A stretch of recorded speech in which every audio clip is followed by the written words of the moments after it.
Hello, and welcome to Abby Tyler's Healthy Living. My name is Abby Tyler. I'm your host, a family nurse practitioner, a health and wellness blogger, and a community volunteer. In here, we discuss evidence based health information regarding mind, body, and soul with a holistic emphasis. Thanks for joining me on this journey of health and wellness. Please enjoy the show.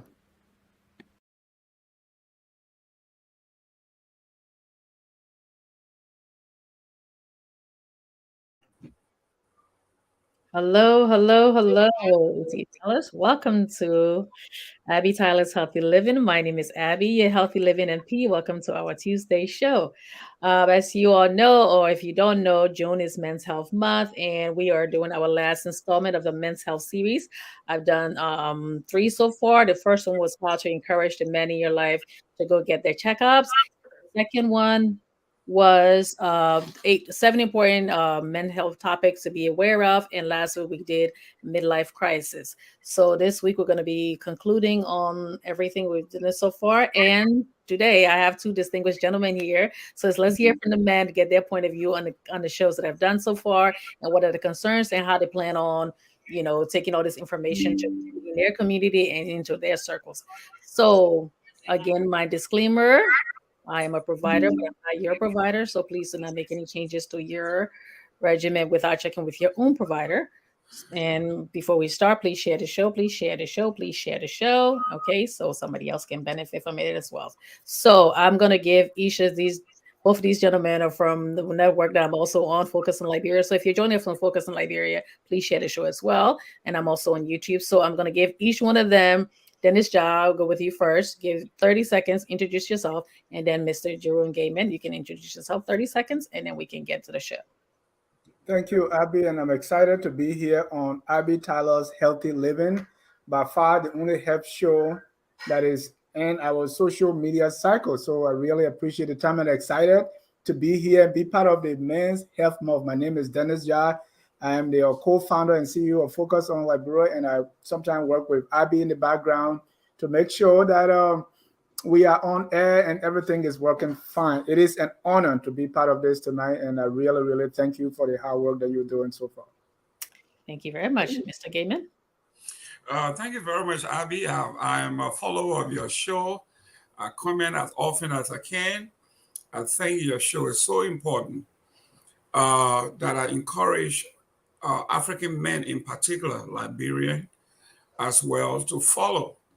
While you are not our provider, you are always on point when it comes to providing the information that are very, very germane to our well-being, especially men. So I'm glad to be here, and I'm a student and a patient as well. So I'm here to learn. Thank you.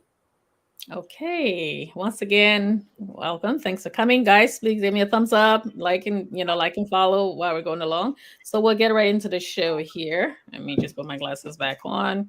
By the way, make sure you're getting your eyes checked every year and as often as you're supposed to, especially if you're diabetic, you have high blood pressure. But regardless of that, get your eyes checked once a year. Okay. Alrighty, so our first show that we did was how to get the men in your life to go get their checkups. That was mainly for the women, but it was also for men too, because when I started and I did that show, I said men are not babies, they're not children, they don't have to be led to go get their checkups and everything. But because you guys are our husbands, our sons, our fathers, and important other men in our lives, so I decided to do that show on there. So and a lot of people wrote me and inboxed me and told me how helpful that was. Okay, so we're gonna start week one, how to encourage the men in your life to go get their checkups. So what are some of the ways you can do that is to be supportive. Of course, you're gonna be telling the men, I really care about you and I want you to go get your checkup because I always tell you early detection, and early screening and all that so you can catch anything ahead of time and making sure you get the early treatment. Some diseases can be completely cured and some can be managed as well. And also you'll be learning your medical history, your family history, and what to watch us for as you get older. This is from everybody from age I'm going from maybe like, 18 now, because pediatric patients, your parents should be taking you anyways. But sometimes teenagers too, they need their parents to encourage them to go, especially teenage boys. Okay. Some of the ways that women or other people can help them get started is to make sure, you can say, I have the doctor, I just call this, find a doctor in the area. You can get information from your health provider, from your health insurance, and say which the doctors in my area. You can get a doctor's office that's close by. You can get one that looks like you, because some people say, I don't feel comfortable going to somebody else who doesn't have the lived experience. But again, I also always tell people, most of my patients don't look like me. As long as the doctor is open and willing and receptive to learn about you and also work around your cultural differences and all that, that's all good. Of course, when you go to the doctor and you're not getting the kind of care that you need, you can also find another doctor. I did a show on how to find another doctor and how to safely transition from one doctor to the next. And also, you want to do that, learn the facts about, let the facts do the talking. Don't make things so big and say, oh my God, if you don't go, this is what's going to happen. This is not going to happen. You can get information. Like I tell people, you can go on credible websites like the CDC, the WHO, go on there, get information about men, the kind of screening when you're in your 20s, the kind of screening you need in your 30s and your 40s and your 50s and all that.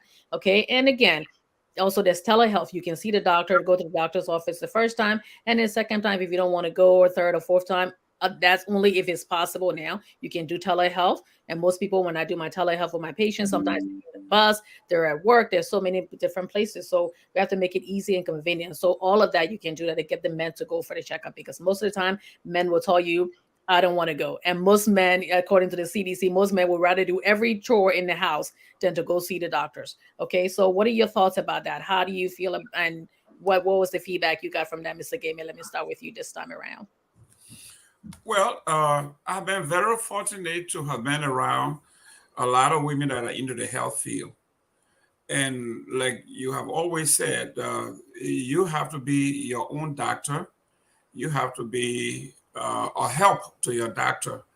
So if you don't, like you always said, if you didn't tell it to your doctor, you Advocate. I'm a student who pay attention, so I listen. So be your own advocate, not your own doctor. okay, yeah. Thank you. Be your own advocate. Talk to your doctor. If you don't tell him or her, she won't cure you or won't make recommendation or suggestion to you. So for those of us who are fortunate to have a very good health plan, why not use it? Go as often as you can, which I do. So I go to my doctor. I made a mistake before, and I'm not going to make that again. I'll be very glad here. I went to see my urologist. And the So urologist is the doctor that takes care of your men's parts and all that. that's correct. So first I say, uh, my African ego kicking. I'm not going to take off my clothes in front of a man, so I'm going to find a female urologist, which I did. Then I got to the female's office, and I was so embarrassed to take off my clothes in front of a woman that I went back to the male doctor. So I'm saying it to say that even in health, our culture, our upbringing, our belief system gets in the way. So yeah, but the health is important, very very important. And I've been following my own advice, but also I listen to you religiously, and I also use your advices, even though you're not my primary care. But if I have any issues, I go directly to my primary care. So you're taking what I told you, and then you go into your That's and then correct. asking questions. Yeah, okay, That's so correct. all right, Mr. John. No, that's a very important because, and I'll give example of myself, right? And the patient, the people, the men you were talking about, I'm one of them. And here is why that I'm not like Mr. Gayman who goes to the doctor like that. Number one, I have a village upbringing where we never saw the doctor. Even though in a way we did by taking all the jolobo and everything else. So you come in a city, you still not used to it. Going to the doctor, you think you are fine. And then in the city now, even with that background where we never saw a doctor for like your first 15 years of your life, unless you are sick before you see the doctor or your nurse. And I had someone in my family who's a nurse, so it's like I really didn't go to JFK or any of those Catholic hospital because my cousin was a nurse and was taking care of us. coming to America now where you are working, you're busy, and then they find it hard to go. And some of us, in a way, some of us, the way we show love is take care of your family, right? So you have the health insurance. So your first priority to make sure your wife, your children, and everybody under you is going. But you yourself, you're finding all the excuses. Now, when you get at work and get so busy, then you feel like, oh, okay, I'm fine. Gonna do it next week. I'm gonna do it next week, and then you don't do it. And the other thing is, maybe Christian background, put other first, without knowing that by not taking care of yourself, you are actually putting others last because others depend on you. So it's like, okay, as long as my family, my children, they are being checked and everything, that is fine. So, and that's one of the reasons that I came. So others will see my example that I'm one of those who have not been going. And as we will talk later about men's issue, I have an appointment that is still pending. I canceled it for some reason, and I'm now still finding ways to go there. But I'm here, I'm learning, and I think I'm getting better. And with your help and everybody else, I think I'm gonna get better than what I'm doing now. Okay. So that means when your wives or Mr. Gayman, you're married. Am I assuming? Okay, so that means you won't, and your wives are talking to your children, your daughters, when talking to your sons, you're not going to think that they're nagging you, right? Even if you don't think there's anything wrong, you understand the importance of screening, not only just disease control, but screening. You understand that, right? I think you're muted. You're muted. Yeah. Also, like I said, I have a very good friend by the name of Dr. Dawkins. He happens to be my primary care doctor. So we do a lot of things together, especially healthy eating, exercising, running, getting busy. So those are things that I do because not only am I health conscious, but I also hang around other folks who are health conscious. So he's from Jamaica, so we have a lot in common. Our belief system, you name it, we have it together. So yes, we kind of share notes, but it's very, very critical. When I turned 50, he taught me about colonoscopy and all of those things. When I go do my entire screening, my PSA, my A1C, or body facts index, all of those things he does. So I'm one of those who would say, not only do I have a very good surrounding medically, but I have a very good insurance that I can go to any doctor of my choice anywhere in the country. So I take advantage of it. The only time my twin girls were joking, they say they had a riddle. When does a Christian don't believe in the Bible? Then the other one say, when they pass 50 and you bring three score 10, then they don't want to hear that. That's the only time they don't because now you talk about three score 10, they don't want to hear about death. So I saw one of those things. I know we're going to talk about it later, but then it made me to think about. I told them, I said, thank you for reminding me of my three score 10.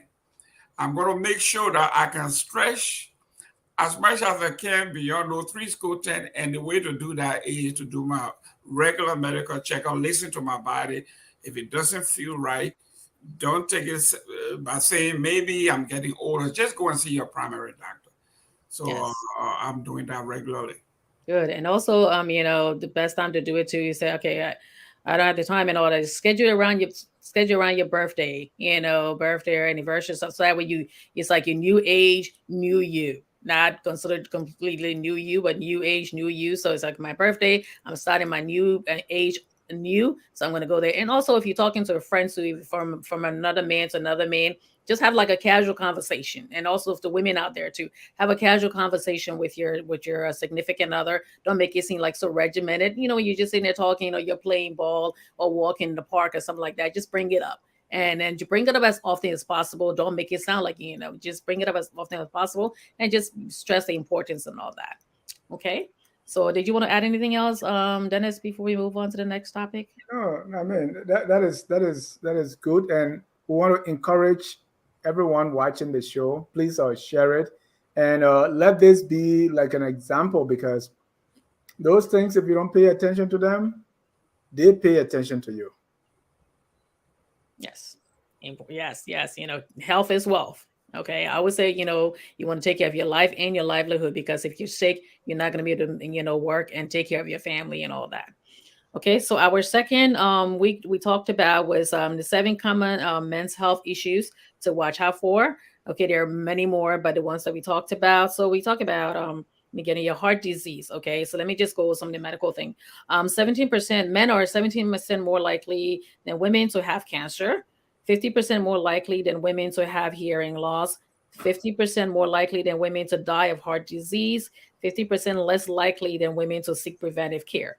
So we just talked about the fact that going to get your regular checkups and also follow up with any kind of specialist if they tell you to. So the seven ones that we talked about, actually I have the eight here, but heart disease. Okay, we talked about making sure, like you were talking about, making sure you know what your cholesterol level is. No, it's most important, know your numbers, know your numbers, know your numbers. So know where your cholesterol level is, know where your A1C, which is, so if you have diabetes, what your number is, what the range is supposed to be, and also if you're pre-diabetic too, that just means you have a higher chance of becoming diabetic and all that. So just pre-diabetic, meaning you have to ask your doctor your direct numbers. So when you go get your screening, they're going to do your blood pressure, they're going to do your A1C, they're going to check for your cholesterol levels, also check for your liver and your kidney numbers and all that. So when you go to your doctor and you get your lab work, making sure to explain every number to you. Don't just say, if they tell you, oh, everything is fine, ask for those numbers. You have to know those specific numbers and say, okay, I see where I am today.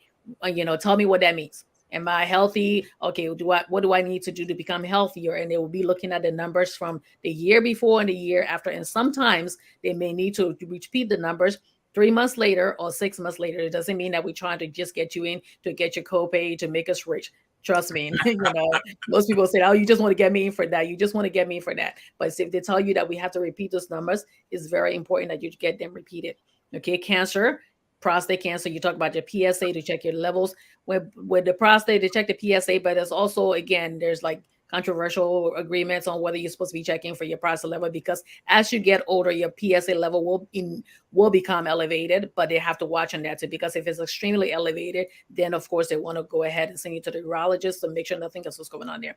Sometimes it's not prostate cancer. Sometimes it could just be your prostate is enlarged. Okay, so you just need to put you on some medications. That's why I talked last week. I say if you're peeing and your pee is not coming out the way it's supposed to come out completely from your men parts, I'm just going to use proper terminology, your penis. Okay, so it's supposed to be coming straight into the toilet. It's not supposed to be drip drop. You're not supposed to be feeling like you didn't completely empty yourself. You're not supposed to be going more frequently. Those are the kind of signs that you want to be bringing to your doctor's attention. Okay, I also talk about erectile dysfunction. We see all the commercials on TV about all the different drugs that are out there that you can use for to help you go. But it's important because there may be something going on with your heart that's causing that, because it could be your circulation that's going on, and you could be having a bad heart. You could also have issues with diabetes that can also affect your ability to perform sexually. All right, talk about sexually transmitted diseases. There's some of them that can be cured with antibiotics, can be cured with antiviral, but there are some that can linger on forever, and you can pass that on to your spouse also. So it's important that every time if you're not in a monogamous relationship, you're supposed to be using barrier protection. And I'm not yet to be any moral police and all that, but it's important that you protect yourself every time you go out there. Okay, low testosterone, that's the hormone that keeps you, agile and virile and everything as a man. But as you get older, that can also decrease in time too. So, but if it's at a point where it's causing you to just not feeling yourself and not being wanting to be, intimate with your partner and all, you can talk to your doctor about that. There are many medications. Of course, we'll do some testing first to make sure nothing else is going on. And depression. Okay, so it's important. I see people talking about depression and mental health. Men's mental health is so important, especially when it comes to our community, that we sit there and make fun of everything, or we think that because you have some mental health issue. I always tell people there's a whole big umbrella of mental health issues. It's not just, oh, this person quote unquote crazy. All right. So some of the reason men die by suicide 4 times the rate of women. Okay, suicide is real, even in the Black community. I know people like to think it's just, it's their problem, or it's another nation problem. It's really prevalent in our community too. And it's something that we don't talk about all the time. If you're having anxiety, if you're having PTSD, if you're having depression, it's very important that you reach out and speak to somebody, a trained person. Don't just say you're going to be talking that Yes, you can pray about it, but you want to also talk to somebody who's trained to help you with that. Okay. So, do you guys have any questions about any of those things I talked about, or just your feedback? Whoever want to go first can go. Right. My first question is because when you said, know your numbers, right? I Mhm. really never asked. I see, oh, you're looking good. Keep doing what you're doing. Except for sometimes, cholesterol because of the palm butter. But would it be a good idea to like kind of write it down or put Just it in ask my for phone? a copy of your test results, and most people have the I mind. I get that, but I don't even look at it. It's like I just go on my because I've never understood the importance of that. Yeah, so it's important. You can ask with and most of the times I have mind chart where you can have the numbers, but whenever you get lab work done, like for my patients, when I get the lab work done, I will schedule another appointment for them to come in, or we can do telehealth, and I go through the important numbers with them. I literally tell them exactly this is what we're looking at, this is what we're looking at, and I explain what those numbers mean. So you're not just getting so okay, well, this is this. Oh, my doctor said this is good, this is good. I tell them what those numbers mean, and I compare it to the year before, and also like again, like I said, I'm looking at your family history and all that. So those numbers are really important when I'm looking at them. If you told me your father had a heart attack or your mother had this or all that, and I'm looking at those numbers, I think I can explain it to you in detail. So ask your doctor, yes, I want to come in for you to explain those numbers to me, and I want to get a copy of my chart in my mind chart on your phone, and then you can look at those numbers and say these are the numbers that I really need to watch out for. Great. Like I say, I have my insurance, so why not? I use as frequent as I can. Uh, I feel something, like we said, Homeland Security is a, if you see something, say something at the airport, same thing. If I feel something abnormally for a day or two, I'm going in. Uh, so one of the things that I know is they may be making fun of me for visiting the doctor as often as I can, but most Black men just don't like to go to the doctor because they're afraid of the unknown. They don't want to hear bad news. But what we keep telling them is bad news is good if you get it the right time. So early detection in anything is the key. So if you don't go and wait until they can bring you in on a gun or through the ER, you are doing yourself a disservice. So it's better to go in and get the bad news early and deal with it. Early detection in everything. I don't have to, I'm preaching to the choir here, but maybe you can expand on the early detection. So our men can understand that going to the doctor is not a death sentence. Whatever it is, early detection is the key. Yeah, early detection is the key in that. Well, that's why your primary care doctor is there to do your preventative care and your screening and all that, and also manage all the diseases within our scope of practice. So it's like saying right now, we're doing it. Like I said, for colon cancer, especially for colon cancer, men are higher risk of dying from colon cancer too. So they changed the CDC, changed the guidelines, and all. It's not 50 anymore. It's from 45 to 50.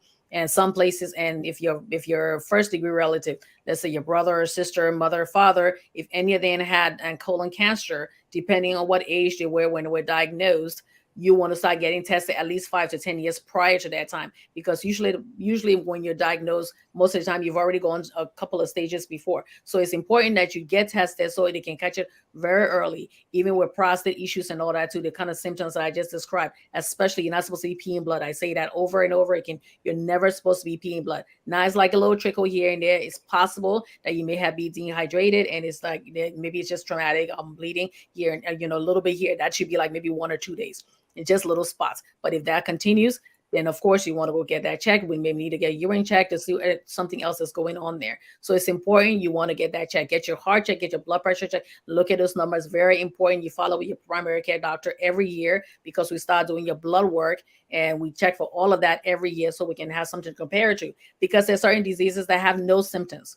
Okay, your high blood pressure, you have no symptoms. It's very asymptomatic. But sometimes you say, oh, you know what? I wake up and I'm having headaches all the time. Sometimes I feel dizzy. Those are all diseases. Those are all signs that could be pointing to, yes, you have your blood pressure is very high. You need to get that checked. Your kidneys don't hurt at all. And sometimes you don't have any symptoms until your kidneys like 75% destroyed.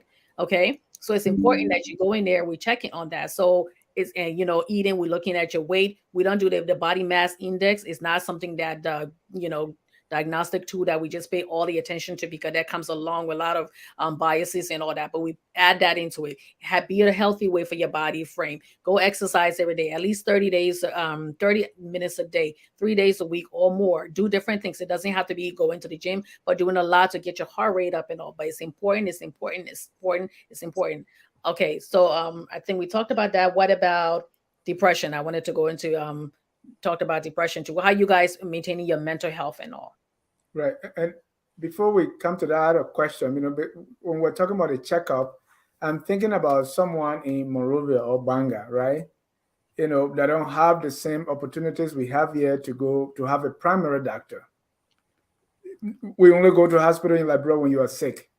So, and I'm not saying we should change that tonight, but what would be some of the suggestions that people do who don't have the same opportunities we have here? I, I think for that, the most important thing, because it will be preventative, will be eating healthy. But there's certain things, eating with healthy eating, that can take, it does it like it's like I tell people, if you have thyroid issues or stuff like that, you can eat all the healthy you want. If you have thyroid issues, you have to take medications.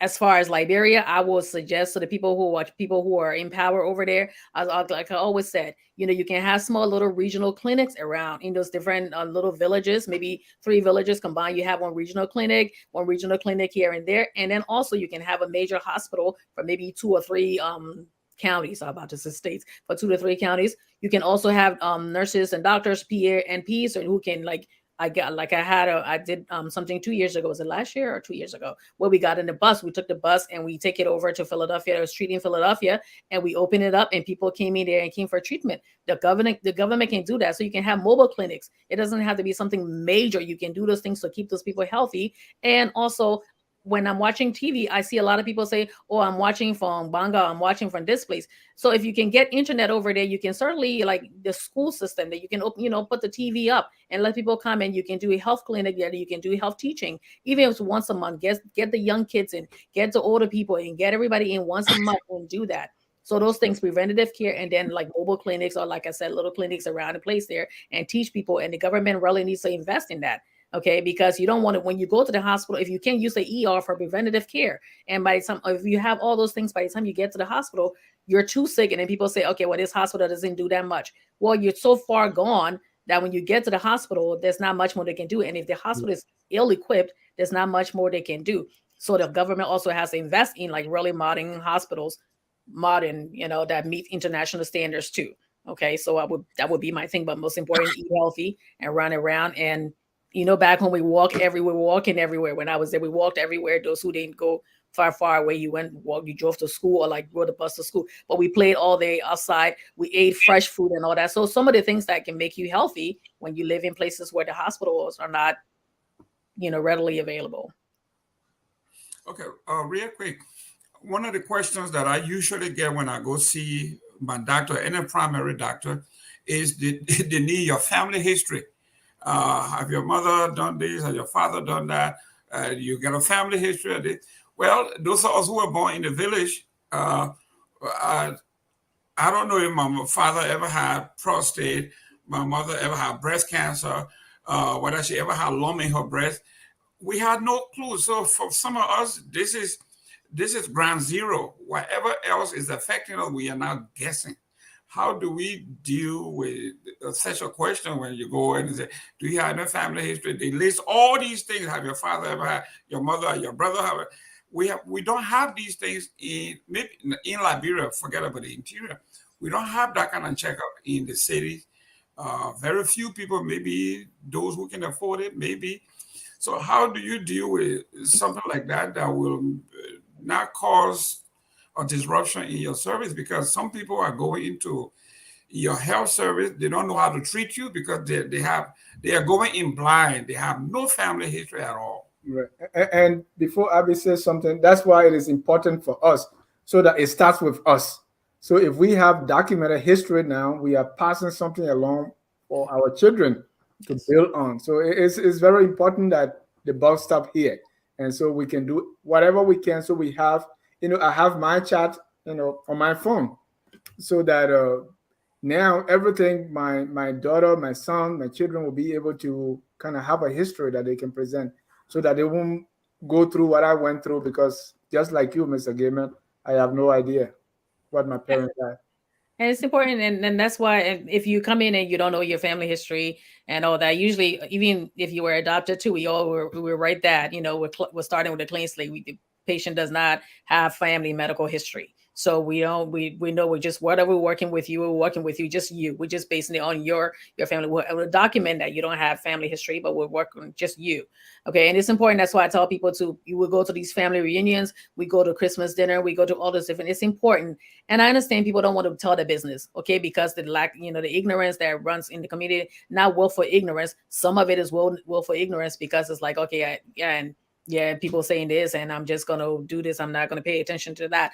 But it's important that okay, yeah, until Sarah was sick that time. What was she sick from? Okay, they don't have to be. And plus, you don't really have to go into details to tell your business of that. And you have your son. Okay, yeah, I was having some prostate issue. I talked to my doctor. The doctor put me on this medication and all. So he would know what to look for when his time comes. Okay, or he's not freaking out because something's going on. He's like, oh my God, I'm dying because of this. No, it may be something that can easily be managed. And if it's something, God forbid, it's like cancer. If it's caught early, he knows the signs to watch for it and all that. So during the time that you with family and friends, ask questions, general questions, and you can pretty much feel for who will give you the information that you need. Okay, so just ask question. What did mommy die from? This person who died suddenly, did they ever find out what they died from? Now, of course, you won't know what it is, because if the person died back home and there was no autopsy and all that, you wouldn't know that. But just tell the doctor, I don't know what I'm doing, but I know my father had a sudden death, or my mother used to complain of headache all the time, or this person was always in the hospital because they said they had low blood, and this person,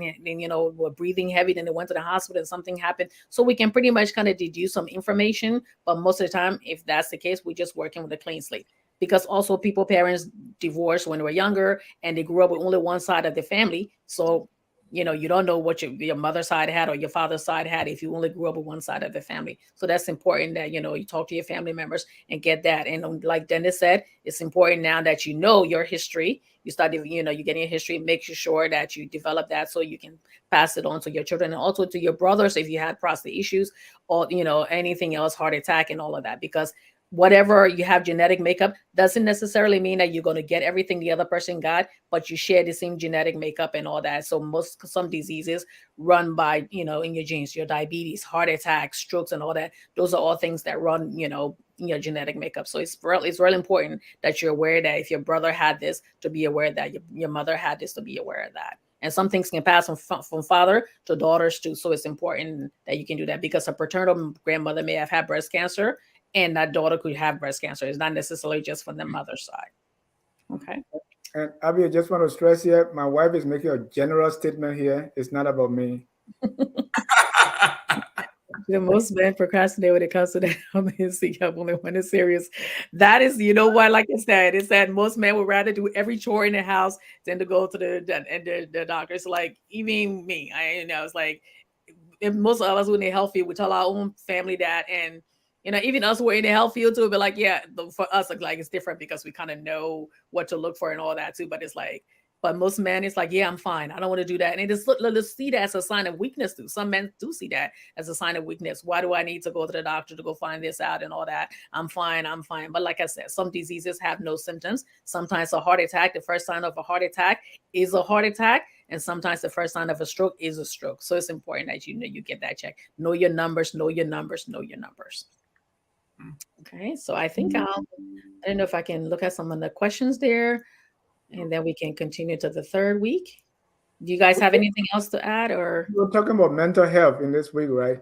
And that is very important. Anytime I look back, in Liberia and what happened, I think the issue of mental health is very, very rampant. This is very prevalent among us. And because we give it different names, either the person is so holy and that's why they are just speaking in tongues everywhere, or some power responsible, or even when I think back, those people who used to call themselves, the witch doctors, and they are hearing voices, and some spirit speaking to them. And grown, knowing what I know now, I see that these were a lot of mental issues.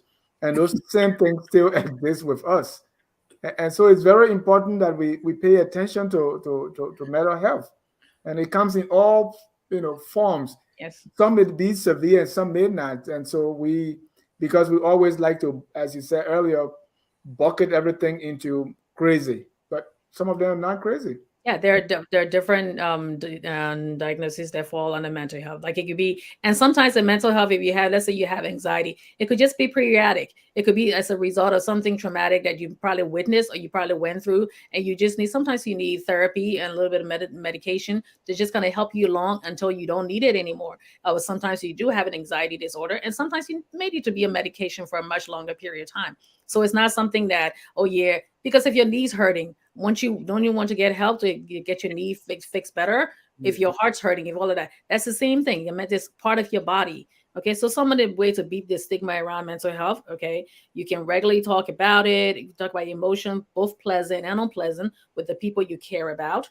Offering support or space to listen if someone you care about is going through something difficult, and sharing stories about your mental health and all that. So the more we normalize our feelings, people would say, okay, yeah, it's just something to talk about. It says, okay, you have this problem and we'll take care of it. But it's important also, like I talked about last week, when somebody confides in you, okay, especially when it comes to mental health issues, but overall health, and somebody confides in you, they tell you about what they're going through, to talk about the medication that they're taking. If you, that person, have a falling out, I beg you, I beg you, I beg you, I cannot say this anymore. Please do not open your mouth on social media and start telling people's business.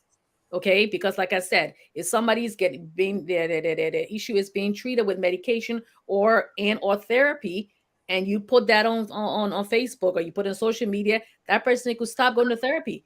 That person could stop taking the medication. And again, that can lead to everything up to including suicide.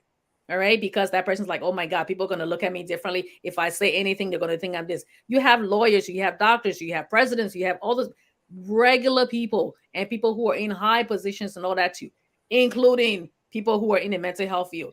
They also take medications. Okay, we're healthcare people. We're not exempt from anything we talk about. So don't think this person who's sitting from you who looks so wholesome and this and that, they don't have something medical going on, or they don't have something mental going on. It's been managed well. You can take your medicine and live a good functional life and all that. But please, if somebody confides in you of their medical history, please, if you have a falling out, in as much as you want to defeat that person or destroy them, and if they may have done something to you, please keep it a secret. Okay, because sometimes if you do that and something happens to that person, depending on which state you're in, they can come after you for that.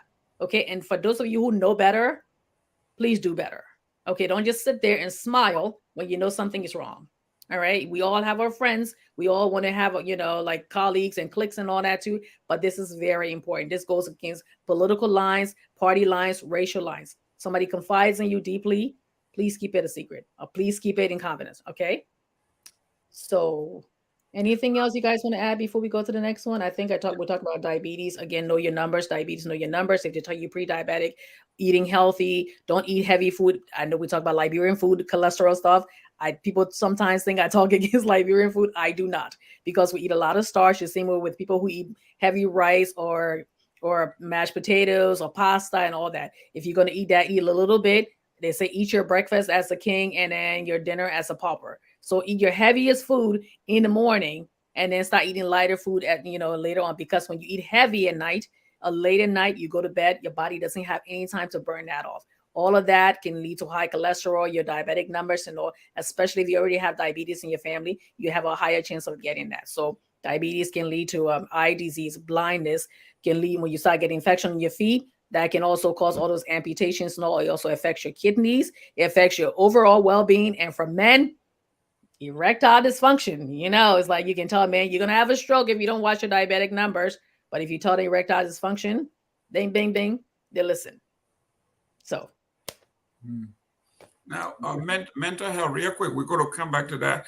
But I know when we were growing up, there was a prominent family in Buchanan. And a lot of the families, I think they had, now we know they were suffering from mental health, but we just say they crack it. Okay. Oh, this family got a lot of cracky people in it, to the point where, like you said, the people began to be very isolated. They didn't want to come around because every time they open their mouth and say something that don't make sense, they Oh, don't listen to Dennis Jah. He crack it. Everybody, like you said, we lump them into one group, right?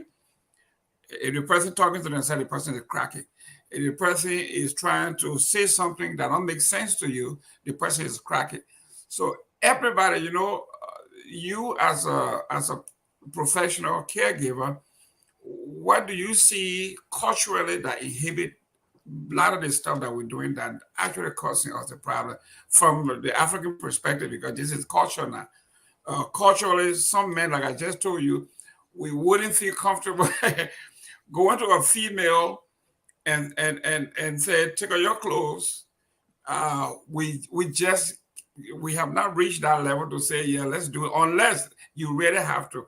What can we do to help the cultural breakdown here? It is serious, a very strong part of mental and physical health. I think, I mean, if you, like you said, you can Google your doctors, okay, or your providers. Many times I have patients who came in and said, "Oh yeah, I Google you, and I knew you were this color, or I knew you were a female, I knew you were that." So it's like, "Oh, okay," So you can go on, like I said, you have your insurance card. Look in the back of it; it got providers in the area and all that too, and you can check. You can say, "Okay, I'm looking for a male doctor because I would feel more comfortable." Because there's some people who they're religious also say that you can't go to another family doctor, you can't go to somebody and then tell you to take your clothes off if that person is of the opposite sex. So they will look for a female doctor, or male will look for a male doctor and all. So and there's nothing wrong with that. So you can Google your doctor and check it out and say, okay, I feel comfortable doing this. Don't let that being shy inhibit you. And most of the times when you go for your primary care and all that, we don't take people's clothes off completely. Before they used to say, take your clothes off and put this robe on. And we don't do that anymore. Unless if you go into maybe the GY and the gynecologist, and then we have to take everything off because of the kind of examination that we do. Okay. So, but most of the time we just keep your clothes on, and it would tell you, I usually tell my patients, okay, I'm going to do your examination now. And then when I'm done, I'll say the parts of your body that I don't see. Do you have any bruises? Do you have any discoloration? Do you have anything there, any rash that you want me to look at? And then if and then I say, okay, can I take a look at it? I usually would bring like them, if you feel uncomfortable, and you go when you went there with somebody else, do you want this person in the room with you so you feel comfortable, or I bring in a medical assistant and somebody is there, so I'm not doing anything to you that you can go back and say, oh my god, she touched me wrong, or she did this, she did that. Because most of the time if you come in and you're talking about, let's say there's something, you got a rash on your private area, and I want to take a look at it, some people are like, oh, really, you want to take a look at it? Yes, because in order for me to diagnose it, I have to be able to look at it to see what's going on there. And if I have to refer you to other doctors too, I need to see what's going on there. So you can Google your doctor and say, yeah, okay, yeah, I want a male doctor because I want to be comfortable doing that. Like when my kids were younger, they had a male doctor first, and then later on, when that doctor went out of practice, they had a family doctor. They had a group that had like 5 ladies. It wasn't going to bother me if there was a male doctor there. And of course, with pediatric patients, the parents are always there too. So you can do anything that's going to make you feel comfortable, but do whatever it is to make you feel comfortable. So if the right doctor, the right color, the right lived experience and all that, and then go to that person, because the most important thing is getting the help that you need. Okay, so don't let those little barriers get in the way. Make sure you get the help you need, because the longer you wait, again, like I said, early detection is key. Okay, so I think I'm going to go over some of the questions I see here. By the way, for those of you who are just joining us, we're talking about June is Men's Health Month. I've been doing a series on men's health, and this is week 4, and this final installment of the Men's Health Month. So you're watching Abby Tyler's Healthy Living. We're also broadcasting on Focus in Liberia and on YouTube, and I have Dennis Jah and Jerome Gayman as my testers today, my guests today. Okay, and they've been really helpful so far. So I think I would go over some of the questions here. Can you guys see some of the questions here? Let me see. Aminata, I always love that name. I always wanted to be named that. Aminata Jaliba said, excellent presentation. Anthony Gay said, this is the platform I want to be on. Okay, well, Anthony, someday, if you have any, questions on any topic you want to talk about, hit me up and I can get you on the show. All right. Anything else? Oh, okay.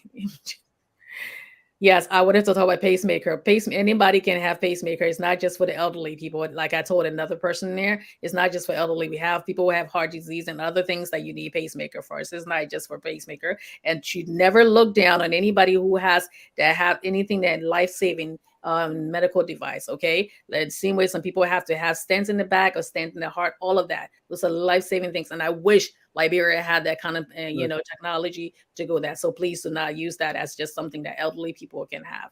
All Even right. eyeglasses, right? Yes. Okay, and why most young Liberians are experiencing stroke attacks? Well, the reason for that is I did not go into the doctors. Did they know their medical history? And all that's the reason why I do this show. That's why I do what I do, to make sure to teach our people, and I teach the larger audience, but I try to make it culturally relevant.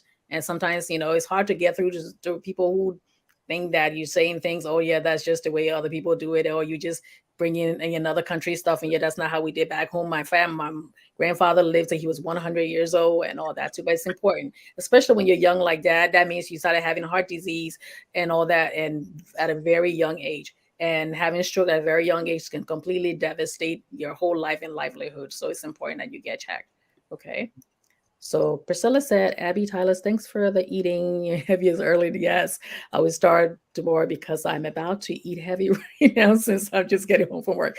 As long as it's not too heavy, 2 to 3 hours before you go to bed, that's important. Okay. So if you're hungry, go ahead and eat, but eat a little bit of rice and then put a lot of vegetables there too, and eat some fruit. So you're not eating like a big bowl of rice. All right. And like I tell people, if you have your party, if you somewhere, if your appetizer, eat something heavy for appetizer. So if you eat a heavy bowl of fufu and soup for your appetizer, your main course can be a heavy bowl of rice. So eat the fruit and all that. All right, and this is one of my person who's always commenting. Mike Hines, I'm always intrigued and enjoy the great platform and guests you have on the platform. Thanks again for the information and advice, Miss Abby. Thank you. He's one of my lovely guys. He's always my biggest supporter. Floma Lim says that why most Liberians don't like to do their regular checkout at doctors. Well, we talked about that from the beginning, Flomo, because some people are scared and the cultural differences and all that too. So it's very important that you go find somebody. There are many Liberian doctors out there. There are many other doctors who are not Liberian, who are not Black, who are like receptive to what it is you need. And once again, once you get that rapport, you build that rapport with your doctor. We're trained to teach, take care of people from all different backgrounds. Okay. So if you're not getting the care that you need, of course, you can find other doctors too. So I think I answered all the question there. And Eugenia said health is wealth. Yes, it is. Yes, it is. Yes, it is. Let me see if there's anybody else I missed. Oh my goodness. Jackie Jackson said these men had us so hard regarding seeking medical treatment for their own good. Yes, don't you tell men from the time to begin, be strong, don't cry, don't let this, don't do that, and all that too. So of course they learn all that and they grow up, and that's not gonna change them, because I have to be strong for my family. I have to be this, I have to be that. So they learn that from very beginning, that that's a sign of weakness when you admit that you're sick. So it's important. Okay. I think I did. I did share the show. I did share the show. Okay, so please share the show. Alrighty. And then you said great job. Alrighty. So I think we got all the questions. I'll get back to the comments later on. Let me just do one more and then I will do that. So Priscilla said, and don't act like me to go by only name. Verify the gender and find a picture too if you want a specific gender, because I went by only one name. She was a doctor, got there, and the doctor was a male. I expressed my disappointment. Oh, I'm sorry to hear that. And I thought the name was a female doctor. He asked me why I wanted a female doctor. I told him nothing. I was just being sexist. He laughed and I stayed with him for, yes, yes. Trust me, I get that sometimes too. When people come in and they're like, oh, okay. That's you. I'm like, that's me, So people Google me too. I don't have my picture on social media, as some people some providers have their stuff there, but people Google me all the time. I have all these people looking for me on LinkedIn. So I'm assuming some of them are patients, I hope, and not people just searching me out. But yeah, so basically that was our week 2. Do you guys have anything else to add before we go to week 3? Let's Yes. do week 3. What 1 minute? The gentleman asked why most men, or Liberian men in particular, don't like to get a checkup. Uh, some of the reasons that I know, because I know folks have said it to me, when you go to your primary doctor, it's like $20, and then your primary doctor sends you to a specialist, and that's $100 copay. Depending on Most, the specialist. yes, $80 or $100 copay. Most people that they just don't have an extra $100 to pay copay, and so they just stay home. So while we think that men may not want, people may, especially men, may not want to go to see the doctor most of the time, we also have to look at, because like I was telling Dennis Job, because we have it easy doesn't mean it's easy for us. Some people just don't have insurance. And if you don't have insurance, you have to pay out of pocket. And you know, Tyler, how expensive it is to go.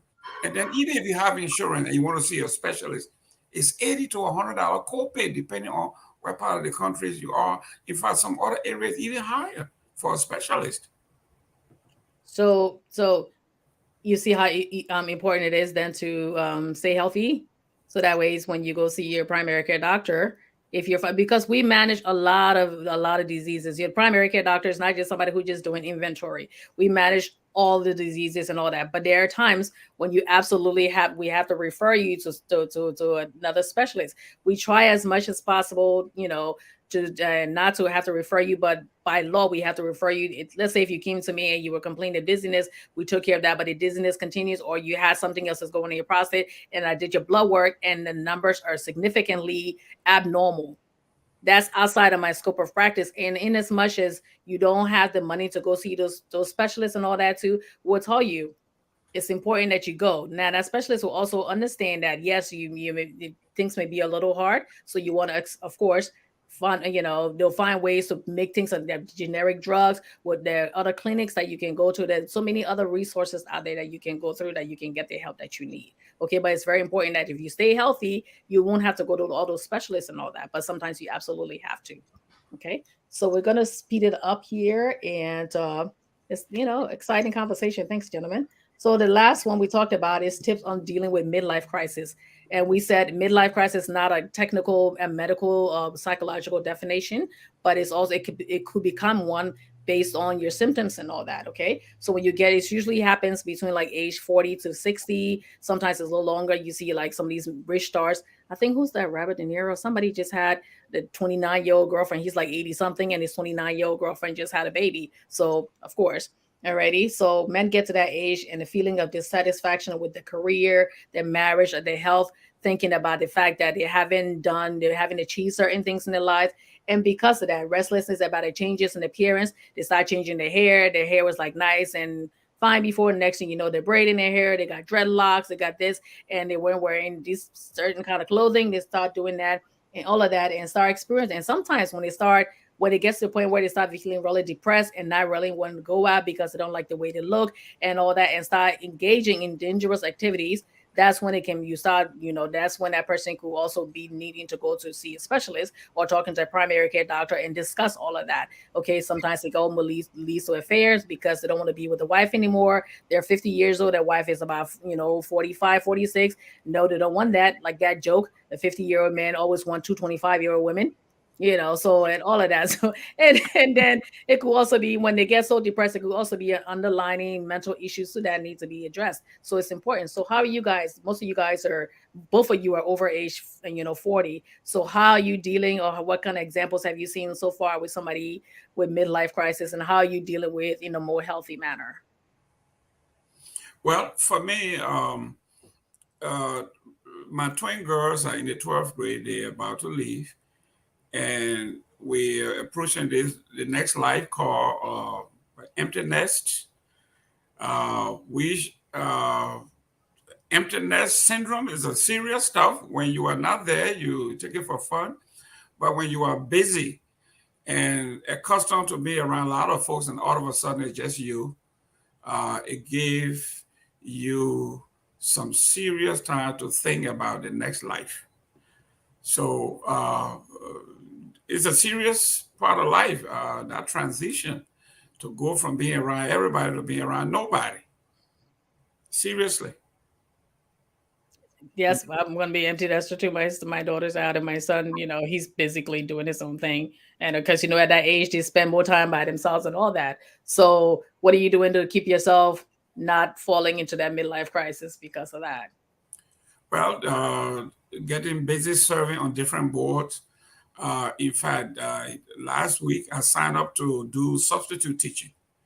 So that's another way of being busy. Okay, and just try not to fall into any kind of temptation, right? That's correct. Not no drugs, no alcohol, none of those kinds of stuff. Being busy is being around student all year round, I think is a great way to stay busy and productive and young. And Mr. Dennis? In the first place, I don't know why they call it crisis. Because I think some of it is not crisis, or maybe we can define it as such. After living for some time, and I think uh, at some point people want to change, right? Like it happened to me. You know, certain time people see you as this one person, and certain time came, I said, I just want a change, right? And when I heard the topic, I said, oh, maybe this is what was happening, and I didn't know it, right? Like all through my life, now you see the hair I carry. So everyone who knew me for the past, and then Jonas said he thought I was 25. How can I, when I met you 25 years ago on the camp, right? So it's like, okay, people know Dennis Jad to be the guy with the low haircut and everything else. And at certain point, I said, hey, you know what? I want to change. Maybe it's crisis, maybe it's non-crisis. I don't know. I don't know how you refer to that. I say, I'm going to be different.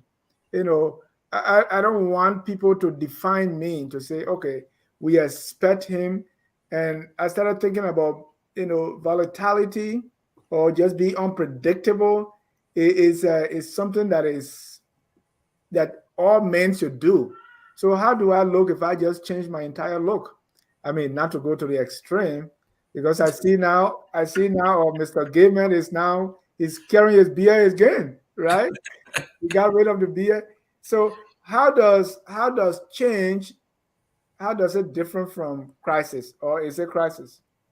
Like Yeah, like I said, when I did last week, it can be a misnomer. Crisis can be a misnomer too, because meaning that it could be, something that's not aptly named. Because mainly when it gets to the point where it becomes a problem.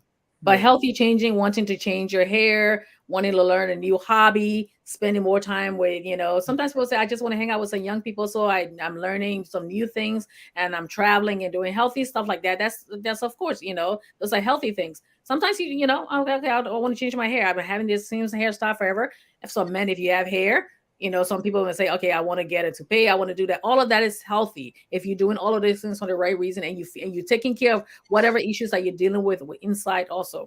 So it's what is important, and also if your spouse is understanding of that.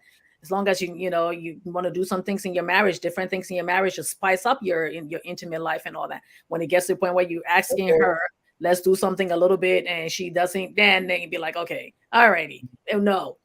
So she should be open to changes into your intimate life, and also saying, okay, you want to open up a business. Okay, yes, I can help you with a business, but let's understand we're at a place now. If the business goes bad, we could have a problem with our business and all that, to our finances. So it's very important that you sit down and talk about it and be willing to change, as long as the change is healthy. You're not doing anything that's going to cause any problem to the family finances and anything else, or safety to the household. That's important. So but it's been like, it's 8 o'clock now. It's 8, oh my God, we've been on for been on no, for a while. we So enjoyed it because I, yeah. I also pick up a new habit. I didn't, and I'm now getting into my DJ life. So if you see an advertisement or DJ Bolivo, that's me. Yes, there's nothing So wrong. that's That's healthy too, because sometimes people, like you see you as a straight lace person. Oh my right. God, I never believe Dennis could do that. Oh my God, I never believe Jerome could do that. No, there's nothing wrong with that. You get older, you mature. Even on Facebook, some of us used to go arguing for days at a time, and now it's like, oh no, yeah, okay, you're right. Or I just jokingly like disengage. So as long as it's healthy change, and you should always be willing and open to healthy change and doing something different, learning different things, because that also keeps you young, because it's engaging your brain. They tell you have all your passwords and everything. Don't write it down somewhere. Let your brain do it. I tried doing that. That's not a good idea because I had too many different passwords. So I keep some of it. I keep it somewhere. Okay. So, but all that keeps you engaged. And also when you're working in the public too, most of us, like they say, your work will have you being best friends with somebody who's half your age. I know these young kids and we hang out. I know the different music and different things that helps you, it helps you stay young. When it becomes unhealthy, like I said, affecting the family's hype and life, Yeah. your own health. Don't go get no sexy sports car when your hips start hurting Mhm. and you can barely get out of that car because you want to show off to the young girl who just moved across the street or to people who you work with, or start riding motorbike when you got other issues going on and all that. So those are things that may affect your health. Right. Okay. You go on a roller coaster and then your heart can take it.